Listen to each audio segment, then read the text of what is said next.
Faith of Our Fathers. He touches spiritualism. He touches Harmonia. So Sure. give us a big picture. Well, Jackson was born down in Spring Creek, down on the Pennsylvania side, but moved up into New York, into Frewsburg, and his grandfather lived in this Lander, Farmington area. So sort of between Frewsburg and Grandpa and Grandma was this Harmonia property, and kind of lore about what had happened there in the 19th century. And Jackson, as a boy, did some exploring in the woods and saw the remains of the domain, the wooden huts or maybe fallen boards by that point, and always sort of had a curiosity about the region. I mean, all things about the region interested him. He also, in his upbringing, was raised by people who were very kind of non-believing, non-church-going, skeptical, but also very kind of live and let live, non-judgmental, tolerant. So, kind of what worked for other people was fine with the Jacksons, and I think young Robert inherited that, and he was kind of curious about, what worked for them and what worked for these and what worked for other people in comparison to what he knew. And so this site, Kiantone, Harmonia, was an interest from boyhood going forward. And he kept coming back to it, I think somewhat physically and definitely intellectually across the whole rest of his life. And it was in a sort of landscape of these other spiritualist, religious, revivalist movements and so forth. And so he learned about it, gathered materials on them, and in his later life, I mean, didn't live a long life, but in his late 50s, early 60s, as part of a whole bunch of things he was writing about, he kind of started to look in his materials and write letters and maybe draft segments and talk in oral histories and so forth about topics like this. So that's kind of Kiantone in the Jackson arc. One of these late life papers is the paper called Faith of My Fathers, which I published in the University of Pennsylvania Law Review a few years ago. And it does survey and talk about Kiantone as one of the spiritualist movements. So that's his background on this. Talk about his grandfather, Robert Jackson. Yeah, Robert Rutherford Jackson. He was born on the family farm in Spring Creek, but he was not the oldest son. So his older brother, William Miles Jackson, inherited the farm from their father, Elijah Jackson, and became the farmer in Spring Creek. That meant the younger son, Robert Rutherford, had to farm someplace else, and he ends up in Farmington, the Lander area, farming down off the, what's it called, the State Road? Old State Road. And that's where he's living, and there's a wife involved when he has the boy who becomes the father of Justice Robert H. Jackson. So Jackson's father, William Eldred Jackson, grows up there and goes to the school there and meets and ultimately marries the Howitt girl, Angelina Howitt, who's from there. So the sort of Jackson footprint is in Spring Creek, but actually the immediate Robert Jackson family, meaning his parents and where they grew up and where they met, footprint is here in Farmington. And so, now jumping into the 20th century, when Robert H. Jackson is a boy living in Frewsburg, the family gatherings were all here. They weren't in Spring Creek. Spring Creek had kind of left the family and was an abandoned farm and so forth. But Grandma Parthena Howitt lived here in Farmington, and cousins, Howitt cousins, Gregory family cousins were farmers in this area. So as part of the Frewsburg Farmington corridor, that really was his people, his kin his sort of upbringing. So that's the family tree connection. With the Rosa Enos, down in Russell, was that part of that? Yeah. Because Jackson's grandmother Parthena Howitt had his mother Lina, and also had her brothers Dan and John, and they were farmers.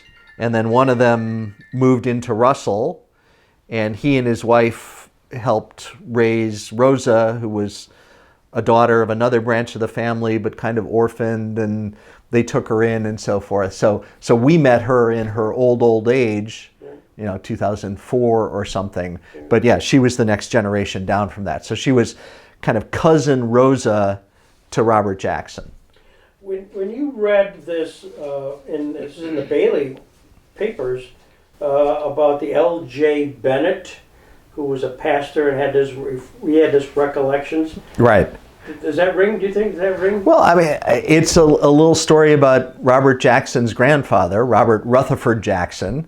Kind of hearing about post-Spear activities at Harmonia that are kind of disreputable, and going to Pastor Bennett in concern, asking him to sort of preach about it, disapprove of it, do something about it. And it's a short letter. I don't know more than that, but it kind of makes sense as best I know. Quickly reading again Bailey stuff. John Sterling, a wealthy man of Cleveland, bought the property. Bought part of the property thereafter, and furnished a good deal of money to carry on the movement, and lived at Kiantone several years. And part of it was he developed a school for just a few years, and then it didn't work. And then at the same time, apparently, there's Jackson's grandfather reaching out to Pastor Bennett. It's interesting. It sounds like the grandfather, Robert Rutherford Jackson, was a little bit more of a believer and a moralist than Robert grew up to be, and I think that then the Howitts maybe were. So I'm extrapolating a little bit, but it sounds like maybe the Jacksons were a little bit more church-going and traditional, and the Howitts maybe weren't quite that way, and that kind of became the style of Robert Jackson's upbringing. 1924, this master speech given by Bailey.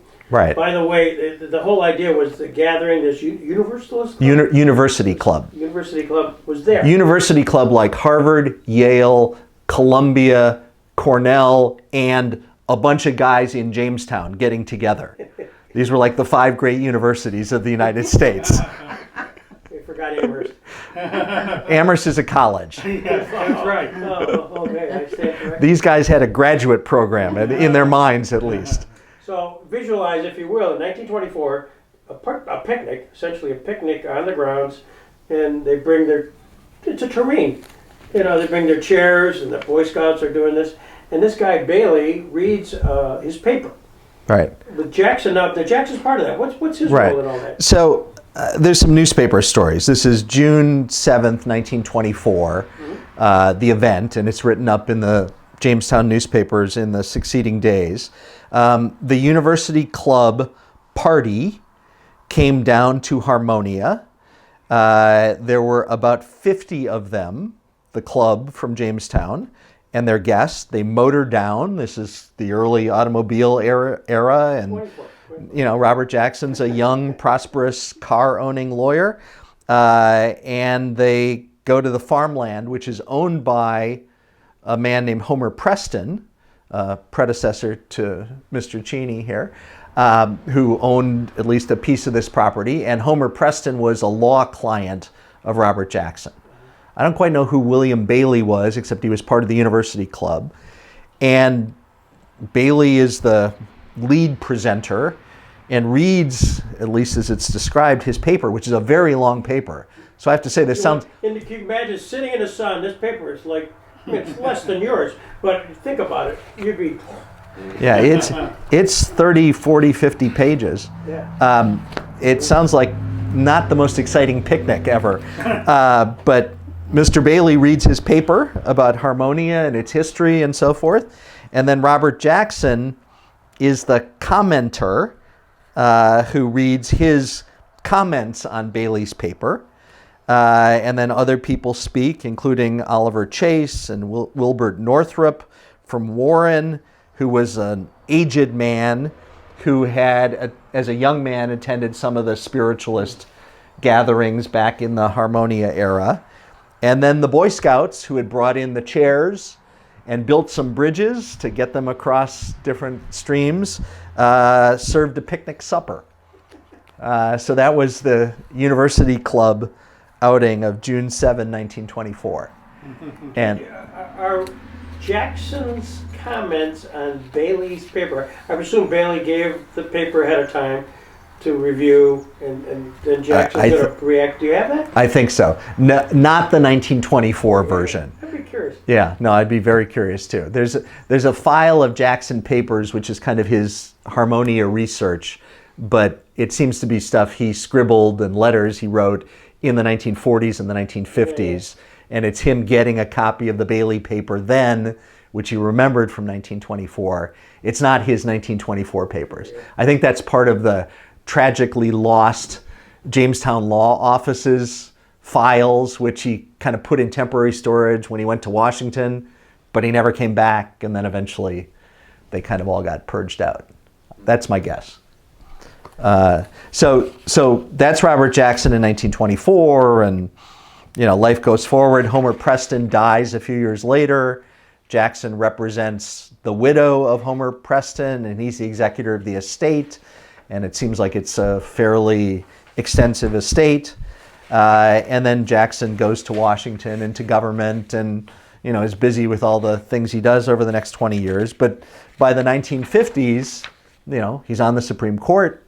He's been the prosecutor at Nuremberg. He's kind of doing his day job, but he's also sort of in the summertime and so forth, thinking back across his life and interesting topics. And he returns to Kiantone, the topic of Kiantone, and that's when he's gathering papers and doodling and corresponding with people and so forth, gathering Bailey's paper and so forth. And I think, if Jackson had lived, he probably would have, written a paper about this, but he at least wrote a little bit about it in the Faith of My Father's paper.